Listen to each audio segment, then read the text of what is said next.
मेरा नाम प्रवीण है और मैं अपनी मम्मी का इकलौता बेटा हूँ। इस समय मेरी उम्र 21 साल है। मैं मथुरा का रहने वाला हूँ और कॉलेज की पढ़ाई कर रहा हूँ। मेरे घर में मेरी मम्मी और मैं हम दोनों रहते हैं। मम्मी स्कूल में प्राध्यापक है और मेरे पापा का कई साल पहले ही एक्सीडेंट में देहांत हो गया। तब से मेरी मम्मी बहुत अकेली और उदास रहने लगी थी। मैं आपको मेरी माँ के बारे में बताता हूँ। मेरी माँ का नाम पायल है। वह दिखने में काफ़ी सुंदर है। उनका रंग गोरा है। उन्हें देखकर लगता ही नहीं कि वह 21 साल के लड़के की माँ है। यह बात कुछ महीने पहले की है, जब मेरी मम्मी स्कूल से हमेशा वक्त पर घर आ जाती थी। लेकिन मैं कई दिनों से नोटिस कर रहा हूँ कि वह घर देर से आने लगी है। और एक बात मैंने वह जो मम्मी के बर्ताव में नोट की थी, वह अब काफ़ी खुश रहने लगी थी। एक दिन मम्मी रात के 12 बजे घर आई थी। मैंने मम्मी से पूछा, मम्मी आज तुम बहुत ज़्यादा लेट हो गई। तो उन्होंने कहा कि बेटा आज बहुत ज़रूरी काम था। लेकिन उनके चाल ढाल को देखकर अब मुझे पता नहीं क्यों उन पर शक होने लगा। उस दिन के बाद से मैं अपनी मम्मी के हर हरकत पर निगाह रखना शुरू कर दिया। एक दिन मैं बाइक से मम्मी के पीछे स्कूल गया और छुपकर खड़ा हो गया और उनकी जासूसी कर रहा था। मैंने देखा कि एक गाड़ी कुछ देर पहले आकर रुकी थी। मम्मी उस गाड़ी में बैठकर चली गई। फिर मैंने मम्मी का पीछा किया। कुछ देर जाने के बाद वह कार के एक बड़े से अपार्टमेंट के पास आकर रुकी। उसमें से एक आदमी उतरा और मम्मी भी उतरी। वह दोनों साथ में जाने लगे। मैं छुप छुप कर उनके पीछे चलता रहा। थोड़ी देर बाद वह लोग एक फ्लैट पर पहुंच गए थे। मैं अब उनके काफ़ी करीब था। अंदर होने वाली बातें भी मुझे सुनाई दे रही थी। वह आदमी कह रहा था, यार पायल, उस दिन काफ़ी आनंद आया। मेरी मम्मी बोली, लेकिन तेरे अकेले में वह बात नहीं रही अब। तो वह आदमी कह रहा था, मेरा एक दोस्त है, अगर तुम कहो तो उसे बुलाऊं। मम्मी बोली, ठीक है, कल बुला लेना। कल मेरा लड़का घर पर नहीं रहेगा, उसका इम्तिहान है, तो तुम और तुम्हारा दोस्त ही होंगे घर पर। उसके बाद उस आदमी ने और मम्मी ने साथ में वह सब किया। थोड़ी देर बाद माँ ने कहा, चलो बहुत हो गया, मुझे बहुत देर हो रही है, कल टाइम पर आ जाना। उसके बाद वह दोनों बाहर आने लगे। मैं साइड पर छुप गया। उन्होंने फ्लैट को बंद किया और वह दोनों वहाँ से निकल गए। मैं भी जल्दी से वहाँ से निकला और घर आ गया। मुझे यकीन नहीं हो रहा था कि मैं जिस औरत के साथ रहता हूँ वह ऐसी है। अब मुझे भी अपनी माँ के बारे में सोच सोच कर हैरानी हो रही थी। फिर दूसरे दिन मैंने सोच लिया कि आज मैं इम्तिहान देने नहीं जाऊँगा। मैं मम्मी के सामने यह बोलकर निकल गया कि मैं कॉलेज जा रहा हूँ। फिर थोड़ी दूर जाकर मैं खड़ा हो गया। इम्तिहान मुझे वैसे भी नहीं देना था, क्योंकि जिसे यह पता लग गया हो कि उसकी माँ के साथ आज क्या होने वाला है, वह आदमी फिर क्या इम्तिहान देगा। तो मैं वहीं पर टाइम पास करने के बाद घर की तरफ गया तो देखा कि वही गाड़ी मेरे घर के बाहर खड़ी थी। मैं समझ गया कि वही आदमी होगा। मैंने सोचा कि घर के अंदर कैसे जाया जाए। फिर एकदम से ख्याल आया कि क्यों ना घर के पीछे वाली साइड से चला जाऊँ। फिर मैं पीछे वाली साइड पर गया। मैं अपने घर में चोरों की तरह चढ़ रहा था। ऊपर छत का दरवाज़ा खुला हुआ था, तो मैं चुपके से वहां जाकर अपने कमरे में बैठ गया और फिर देखने लगा कि वह क्या कर रहा है, मगर किसी की कोई आवाज़ नहीं आ रही थी।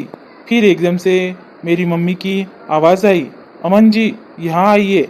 मैंने देखा कि मेरी मम्मी सज संवर कर बहुत खूबसूरत लग रही थी। उन्होंने बहुत अधिक मेकअप किया हुआ था।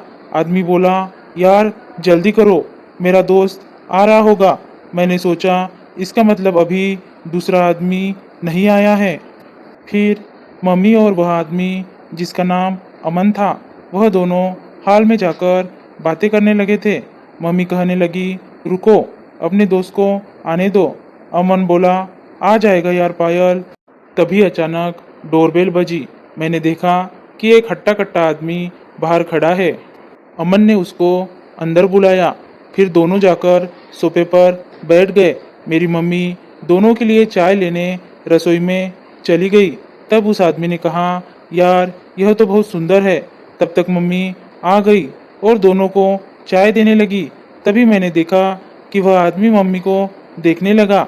इसके बाद मम्मी बहुत ही अजीब भाषा में बातें कर रही थी। मैंने आज से पहले उन्हें ऐसी बातें करते नहीं देखा था। फिर तीनों ने चाय पीना शुरू कर दिया था। कुछ घंटे तक चलने वाले बातों के बाद तीनों लोग बेडरूम में गए और फिर वो एकदम थक गए थे। मुझे यह सब देखा नहीं गया जो आज मेरी आंखों ने देखा था। वह देखकर तो मेरे पैरों तले से जमीन खिसक गई। मैं नहीं जानता था कि मेरी मम्मी ऐसी इंसान है। फिर कुछ देर बाद वह तीनों बाहर आए। फिर वह सोफे पर आकर बैठ गए। कुछ देर उन्होंने आपस में बातें की और फिर वह दोनों चले गए। उनके जाने के बाद फिर मैं छत से वापस आ गया। उनके थोड़े समय के बाद मैं घर के अंदर दाखिल हुआ।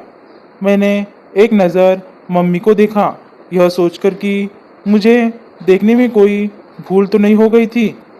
मैं नहीं जानता था कि मेरी मम्मी ने यह सब क्यों किया, लेकिन अब मेरे दिमाग में हर वक्त यही सब चलता रहता कि यह लोग आखिर में करते क्या है। कुछ दिन तक मैं नज़र रखा और उन्हें पता नहीं चलने दिया कि मेरी उन पर नज़र है। एक दिन फिर से ऐसे ही मैं घर में था और वही आदमी का फ़ोन आया। मम्मी ने फ़ोन उठाया और घर से किसी एड्रेस पर चली गई। मैं भी पीछे पीछे गया। वह बहुत ही बड़ा घर था, साथ में वह दोनों आदमी भी थे। मैं भी उनके पीछे पीछे गया और देखा वह लोग आपस में क्या बातें कर रहे थे। और दोनों आदमी कह रहे थे, यार आज मज़ा नहीं आ रहा। मम्मी कहने लगी, मज़ा आएगा, पहले कस्टमर को माल दिखाया क्या? वह आदमी कहने लगा, माल दिखा दिया है, बस उधर से सब ठीक ठाक हो, जल्दी से माल भिजवाओ और काम खत्म करो। वह आदमी कहने लगा, सब हो जाएगा, तुम फिक्र क्यों करती हो, पहले हमें तो काम करने दो। मैं समझ गया कि मम्मी गलत रास्ते में कुछ लोगों के साथ चल पड़ी है। अब वह वो औरत नहीं है जिसे मैं जानता था। मैं जल्दी पुलिस को फ़ोन किया और सारी हकीकत और वह जगह का एड्रेस दे दिया। जब पुलिस वहां पहुंची तो पता चला कि यह लोग तो कुछ खुफिया लोगों से मिले हुए हैं और गांव के गरीब की लड़कियों को उठाकर बाहर भिजवा देते हैं। यह लोग बहुत गलत काम कर रहे हैं। वह पुलिस वाला कहने लगा, तुमने बहुत अच्छा काम किया बेटा, जो समय पर बता दिया। हमें आज तक पता नहीं चल पा रहा था कि इस गांव में यह सब कौन कर रहा है। तुम साथ नहीं देते तो कभी हमें पता नहीं चलता कि कितने बड़े बड़े लोगों का हाथ है। इंस्पेक्टर ने सब लोगों को पकड़ लिया था। तभी मैंने एक नज़र मम्मी की तरफ दौड़ाई। मम्मी की नज़रें झुकी हुई थी क्योंकि उन्होंने मुझसे नज़रें नहीं मिलाई, क्योंकि वह उन सब लोगों के साथ मिली हुई थी और मैं अपनी मम्मी का साथ जिंदगी भर के लिए छोड़ दिया था। धन्यवाद दोस्तों।